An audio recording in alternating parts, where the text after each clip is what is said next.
अब अपने question number first देखो क्या है। ये एक्सरसाइज नंबर 1.2 है और उसका क्वेश्चन नंबर है फर्स्ट। हमें प्रूव करना है √5 इज इरेशनल। जो √5 है वो एक अपरिमेय संख्या है। तो इसको सोल्व करने का जो फार्मूला है वो हम क्या करेंगे, इसका जो उल्टा है, जो ऑपोजिट वर्ड है वो काम में लेंगे। क्या लेंगे? Let the √5 is a rational number. Irrational का ऑपोजिट वर्ड क्या होता है? रैशनल। ठीक है, रैशनल नंबर। और हिंदी में क्या लिखेंगे? √5 एक परिमेय संख्या है, ये लिखना है। ठीक है, लिख लोगे। अब ये परिमेय संख्या है, रैशनल नंबर है। तो रैशनल नंबर की डेफिनेशन होती है ए number which can be expressed as the form of p upon q। ठीक है, और where p and q are integers and q is not equal 0। Hindi में बोले तो ऐसी संख्या जिसको p बटा q के रूप में लिखा जा सके, जहां p और q पूर्णांक के सदस्य होते हैं तथा q बराबर नहीं होना चाहिए 0। तो इसका मतलब ये है कि भाई इसको हम p अपॉन q यानी a अपॉन b की फॉर्म में लिखेंगे। a बटा b, p कौन है? a और q कौन है? b। तो a अपॉन b के फॉर्म में लिख दिया। किसको लिख दिया? √5 को। ठीक है, अब यहां क्या लिखेंगे? Where a and b are coprime integer and क्यों क्या है? b is not equal 0। और हिंदी में इसकी जगह क्या लिखना है? जहां a और b सह अभाज्य पूर्णांक है। क्या है? सह अभाज्य पूर्णांक है। ठीक है, सह अभाज्य पूर्णांक है तथा b बराबर नहीं है 0। सह अभाज्य पूर्णांक या को प्राइम नंबर क्या होते हैं? किसी को पता है? को प्राइम नंबर्स या सह अभाज्य पूर्णांक क्या होते हैं? किसी को पता है? मैं बताता हूं। Coprime numbers, there are two numbers which have common factor is 1। अगर दो संख्याएं ऐसी हो, दो पूर्णांक ऐसे हो जिनमें उभयनिष्ठ गुणनखंड क्या आए? एक आए, एक के अलावा कोई उभयनिष्ठ गुणनखंड नहीं आए, तो उसे हम क्या बोलेंगे? सहभाज्य पूर्णांक। समझ में आया क्या? यानी there are two numbers in which, दो संख्याएं जिसके अंदर कॉमन फैक्टर इज 1, जो उभयनिष्ठ गुणनखंड है वो क्या होता है? एक होता है। उसको हम क्या बोलते हैं? को प्राइम इंटीजर, सहभाज्य पूर्णांक। समझ रहे हो क्या? इसी वर्ड को हमें आधार बनाना है। इसी वर्ड को, जो ये तो मैंने लिखा ना सहभाज्य पूर्णांक, इसी वर्ड को आधार बनाकर इस क्वेश्चन को सोल्व करना है। कैसे? ये हमें कह रहा है कि भाई a और b क्या है?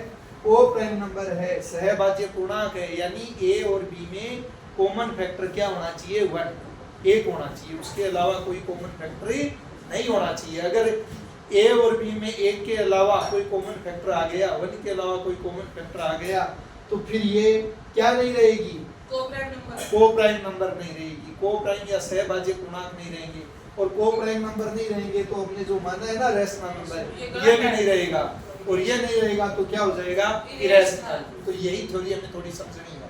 समझ में आ गई क्या बात? अब इसको सोल्व करते हैं आगे, और इसको लिखते हैं a = b√5। लिख सकते हैं। यहाँ देखो a और ये b है, यहाँ पे क्या है? डिवाइड में है। तो जब ट्रांसपोजिंग होगा, पक्षांतरण होगा, तो ये b इधर डिवाइड में है तो ट्रांसपोजिंग में मल्टीप्लाई में आएगा, है ना? तो ये पक्षांतरण करते इसमें किस में आएगा? गुणा में। अब दोनों तरफ क्या करेंगे? स्क्वायर। तो squaring both side, squaring both side. Hindi में लिख देंगे दोनों तरफ वर्ग करने पर। क्या लिख देंगे? दोनों तरफ वर्ग करने पर। a का स्क्वायर कर लो, a² इक्वल टू बी का होता है बी स्क्वायर और इंटू √5 का होता है 5। समझ गए क्या? और इससे आप ये लिख सकते हो b square equal to a square upon 5। समझ गए क्या? ये 5 है ना बी स्क्वायर के मल्टीप्लाई में है, तो इस ट्रांसपोजिंग में ले जाओ पक्षांतरण में, तो उधर जाके किस में हो जाएगा? डिवाइड में, भाग में आ गया।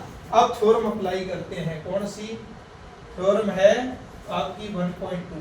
कौन सी है? हाँ, बाई थ्योरम 1.2। बाई थ्योरम है 1.2। ये थ्योरम क्या कहती है कि if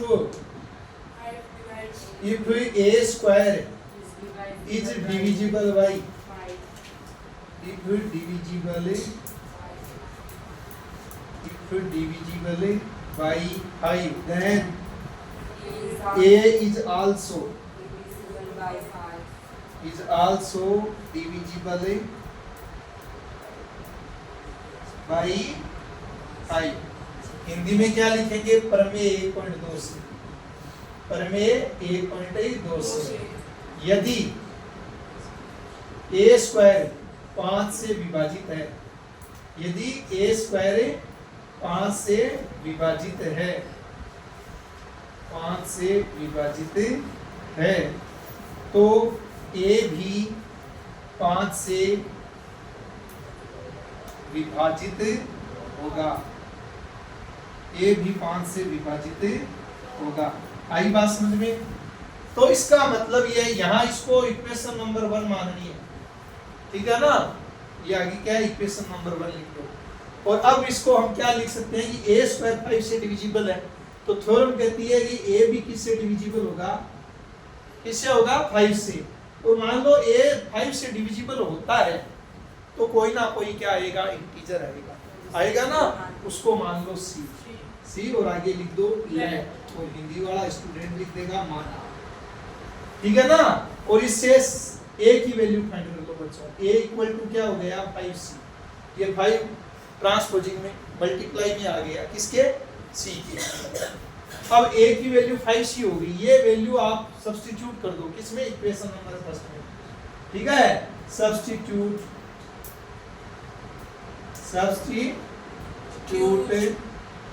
the value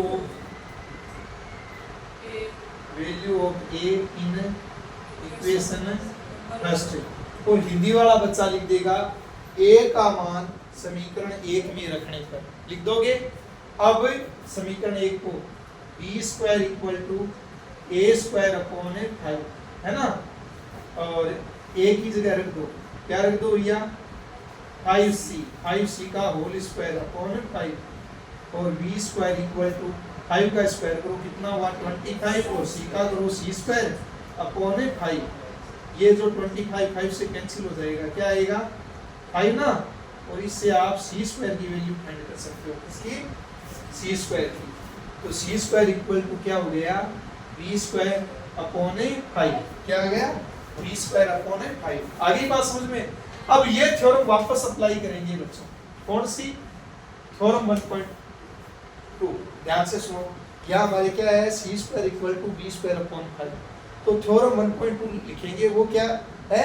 if b square, b है ना, b square is divisible by 5, then b is also divisible by 5। देख लो, b स्क्वायर 5 से डिविजिबल है, b स्क्वायर 5 से विभाजित है, तो b भी किससे विभाजित होगा? 5 से। b is also divisible by 5। तो इससे दो बातें आ गई अपने, ये बात हम लिखेंगे यहाँ पे। तो इससे हमारे पास दो कंडीशन आई है, एक बात निकल के आई है मोटी मोटी। कौन सी? कि a is also divisible by 5 and b is also divisible by 5। a भी 5 से विभाजित है और b भी 5 से विभाजित है। समझ रहे हो क्या? इसका मतलब ये है कि a और b में कॉमन फैक्टर है 5। तो a और b में कॉमन फैक्टर है 5, इसका मतलब a और b को-प्राइम नंबर नहीं है, यानी a and b are not coprime number. a और b सहभाज्य पूर्णांक नहीं है, ठीक है?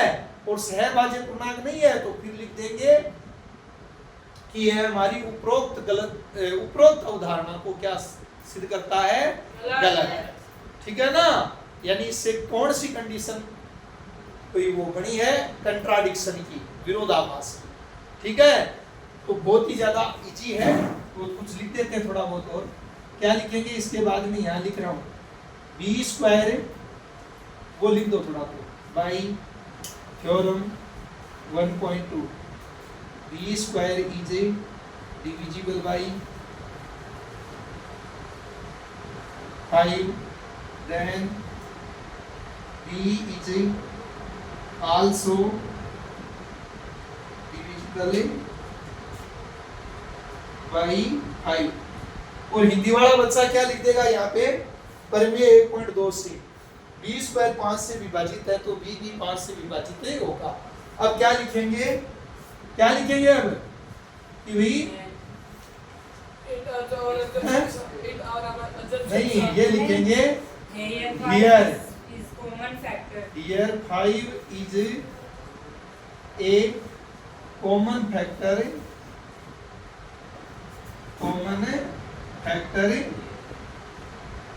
between A and B, A और B में, ठीक है ना। और हिंदी में लिख देंगे यहाँ A और B में 5 उभयनिष्ठ गुणनखंड है, उभयनिष्ठ गुणनखंड है, ठीक है। उभयनिष्ठ गुणनखंड है, इसका मतलब कि सो A and B are not co-prime number, co-prime number। और हिंदी वाला बच्चा लिख देगा A और B है, इसलिए A और B सहअभाज्य पूर्णांक नहीं है, सहअभाज्य पूर्णांक नहीं है, ठीक है। अतः हमारी उपरोक्त कल्पना क्या है, गलत। so that our assumption is wrong। क्या लिखेंगे, so that our assumption is wrong। और हिंदी वाला बच्चा लिख देगा इसलिए हमारी उपरोक्त कल्पना गलत है। तो कल्पना कौन सी है, देखो ये वाली लेट, यही हमारी अजम्पशन की कल्पना थी कि √5 इज रैशनल नंबर।